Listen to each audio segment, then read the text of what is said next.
Hello everyone, today I bring you the next episode about Hoài Ca's origins. Is Hoài Ca connected to the lost child from years ago in that old photograph? The coincidence is too great for Hùng to stop thinking about, even as he keeps reassuring himself that perhaps it is nothing more than chance. As this episode unfolds, those doubts begin to seep quietly into Hoài Ca's life in ways she herself does not realize. They do not arrive violently, nor do they present themselves clearly, but exist silently, like a thin layer of mist slowly settling over things that once felt familiar. Some questions do not need to be spoken aloud to make one's heart feel heavy, to stir a vague unease that grows with each small passing moment.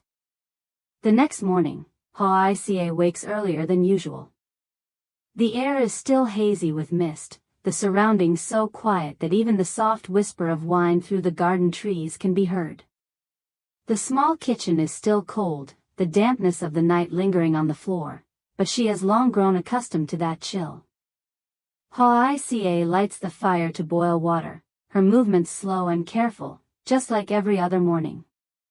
The flickering flame casts a faint glow on her face, revealing a calmness tinged with a fatigue that is hard to name.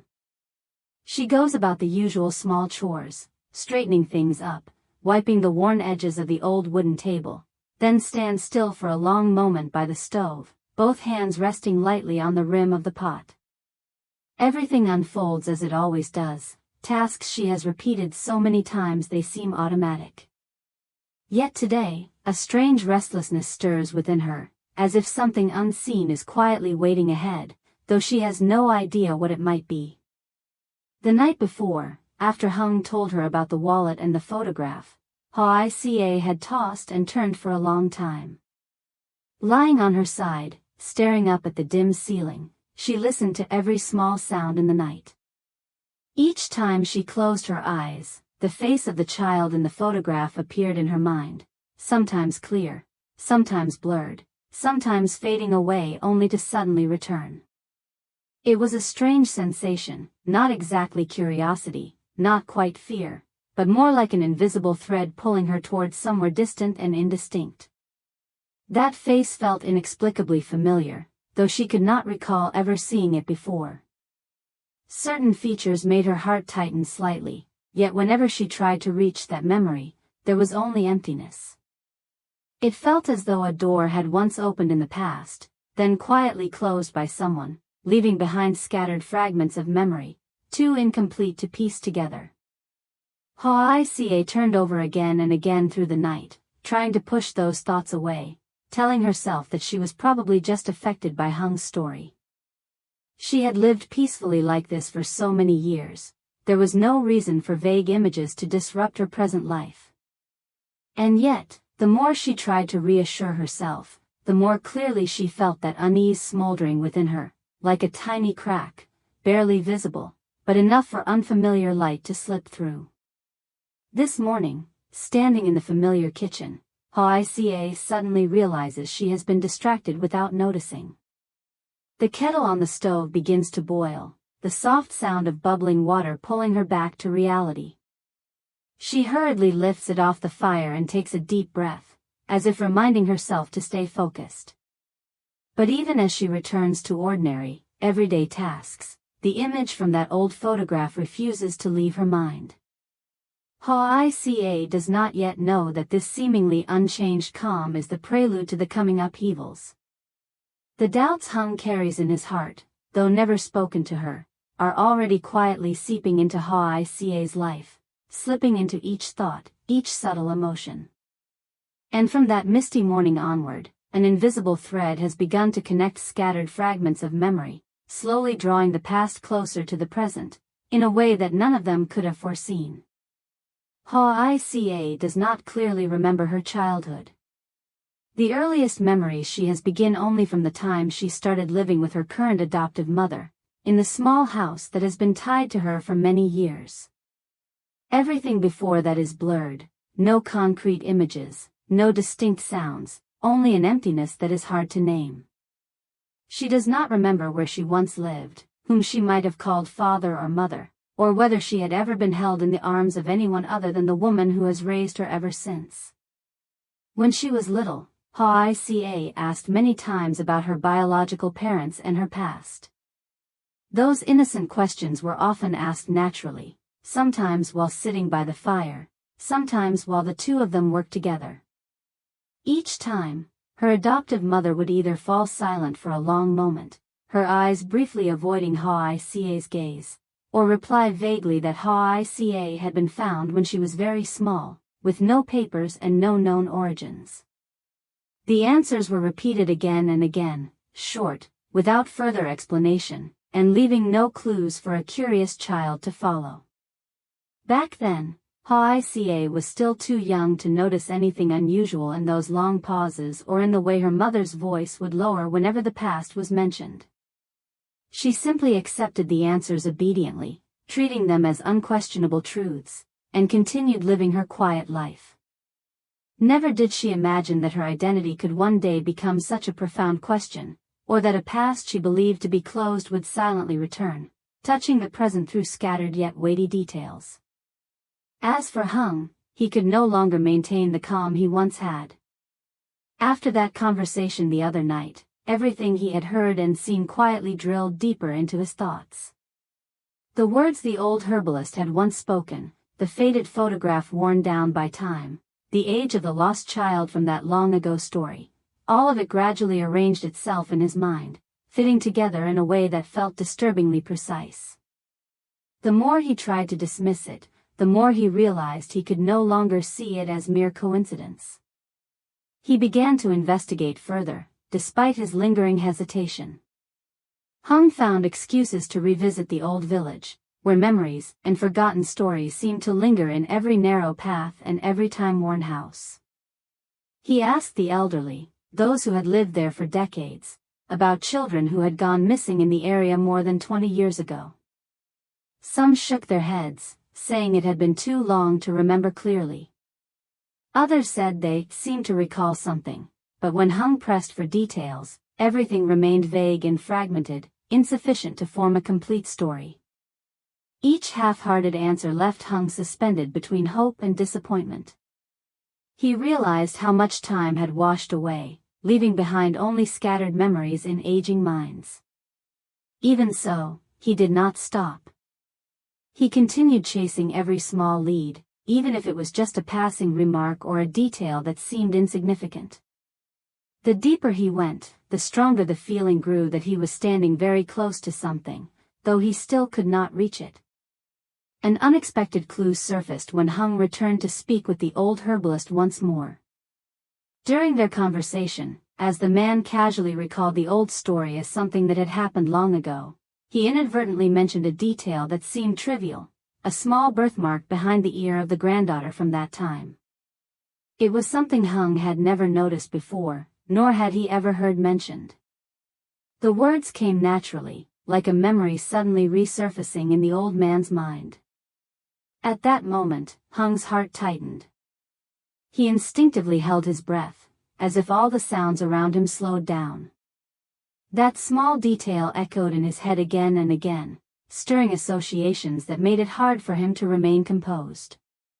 He forced himself to appear normal, continuing the conversation as though nothing had happened, but inside, a wave of confusion and tension unlike anything he had felt before was rising.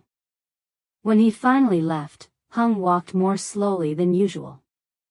He could clearly feel that his heartbeat had not yet settled, his mind crowded with overlapping thoughts. The scattered pieces seemed to be drawing closer together, though still not clear enough to confirm anything. And while Hoài Ca continued living her familiar, quiet life, completely unaware of what was unfolding, Hùng understood that from this moment on, he could no longer return to his former carefree state. The doubts had crossed the boundary of mere speculation and quietly entered a new phase, silent, yet heavy with consequence. At the same time, Hoài Ca also began to face her past in her own way. There was no pressure from anyone, no specific event that forced her to do so, only a quiet urge within her that grew clearer with each passing day. After many restless nights, she realized she could no longer ignore the questions steadily taking shape in her mind. Some things, if not touched by one's own hands, might remain nameless voids in a lifetime. One quiet afternoon, when the house was unusually still, Hoài Ca silently approached her adoptive mother's old wooden chest. It had sat untouched in a corner of the house for years, covered with a thin layer of dust, rarely opened. From childhood to adulthood, Hoài Ca had always known of its existence, yet she had never once intended to open it.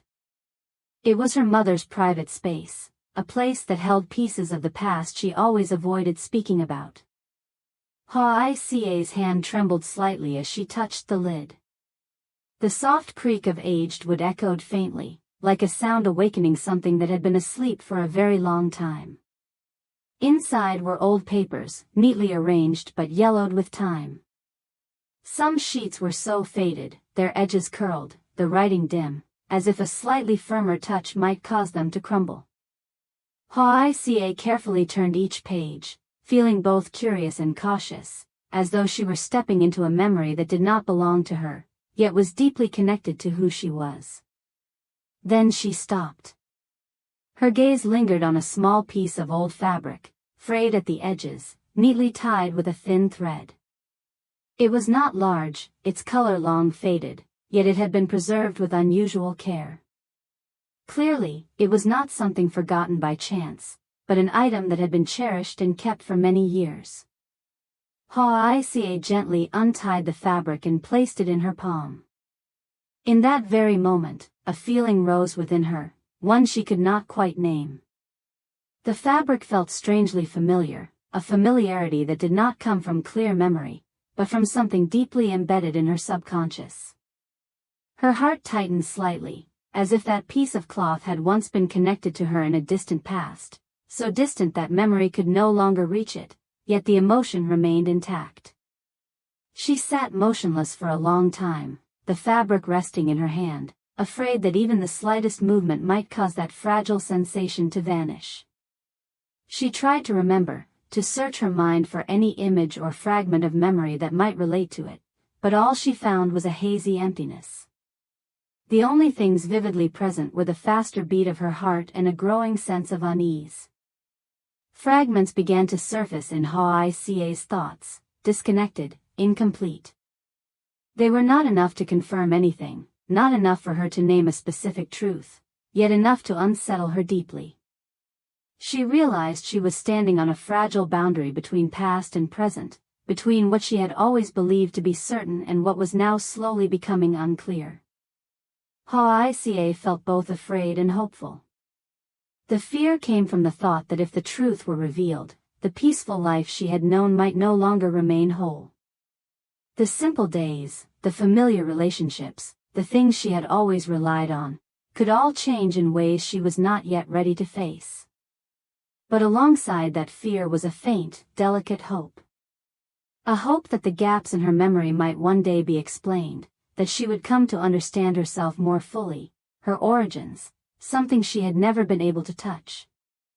She wondered, if she truly were the lost child from years ago, how that biological family would receive her after more than 20 years apart. Would they still remember her, or would only blurred memories remain, like the yellowed papers in this old wooden chest? One question followed another, unanswered, yet each weighed heavily on her heart. Sitting in the familiar house, with the old piece of fabric in her hand, Hoài Ca suddenly realized that even without any answers yet, her journey of facing the past had truly begun. It was not loud or dramatic, but quietly slipping into her life, much like the doubts that had long existed beneath the surface. And from this moment on, the calm she had once known seemed to carry a different shade, more fragile, deeper, as if waiting for something yet to be revealed in the paths ahead. The episode closes on a moment so quiet it feels suffocating. The day has faded into late afternoon, and the dimming light spreads a muted hue across the yard in front of Hoài Ca's house. Hùng stands motionless on the porch, his figure still, his eyes fixed on the wooden door that has long been closed. In his hand are the few fragments of information he has just gathered, scattered, insufficient to name a truth, yet more than enough to weigh heavily on his heart. Every memory, every small detail he has pieced together seems to carry its own burden, piling up until he finds himself unable to simply turn away and leave. Hung does not knock. He stands there, as if asking himself whether he should take one more step forward. What he knows is still incomplete, still unclear, and it is precisely that uncertainty that makes him hesitate. He understands that once he crosses that threshold, everything may change. Some questions, once spoken, can never be taken back. Some truths, once revealed, leave no path to return to the way things were. Inside the house, Hoài Ca sits alone by the stove. The fire burns gently, not enough to light the entire room, only to warm a small corner of it. But it is a familiar glow, one that has accompanied her for many years. Thin wisps of smoke rise, curl softly, then dissolve into the air, much like the thoughts quietly drifting through her mind. Her gaze is distant, unfocused, following the smoke as if searching for an answer somewhere undefined. She sits there for a long time without moving, her hands resting loosely on her knees. Within her, worry and anticipation intertwine, impossible to separate. What she has uncovered so far is still too little, yet it is enough to shake the sense of peace she once believed was solid. The old piece of cloth, the gaps in her memory, the prolonged silence of her adoptive mother, all seem to whisper that the past never truly left, it has only been waiting for the right moment to return. Outside, Hung tightens his grip slightly. He can clearly feel the fragile boundary between the present and a truth that lies very close. Just one step forward, just one word spoken, and that door would open. But he also knows that behind it lies not only answers, but consequences that both he and Hoài Ca would have to face. It could mean reunion, the joy of rediscovering a long-lost origin. Or it could mean new wounds, deeper cracks in hearts that have already endured so much. Hoài Ca does not know that Hung is standing outside. She only senses something strange, as if someone is very near, carrying thoughts as heavy as her own. Two people, two separate streams of thought, yet both standing before a door called truth. That door remains closed, but its presence alone is enough to make the air tense and unbearably still. The fire in the stove flickers softly, emitting faint crackling sounds. Hoài Ca blinks and takes a deep breath, as if trying to hold on to this final moment of calm before everything changes. And Hung, after standing in silence for a long while, finally turns away, leaving quietly, carrying with him the unspoken questions and doubts that remain unresolved. The episode ends there, with no answers, no clear conclusion. Only unanswered questions linger in the air, waiting to be named. What is Hoài Ca's true identity, and where will these scattered pieces lead them? Will the truth, once revealed, bring reunion after years of separation, or will it open the door to new wounds that none of them are ready to face? All developments still lie ahead, quiet, yet heavy with consequence. And the door called truth, though unopened in this episode, has already begun to reveal its presence, waiting for the right moment to be pushed fully open in the episodes to come.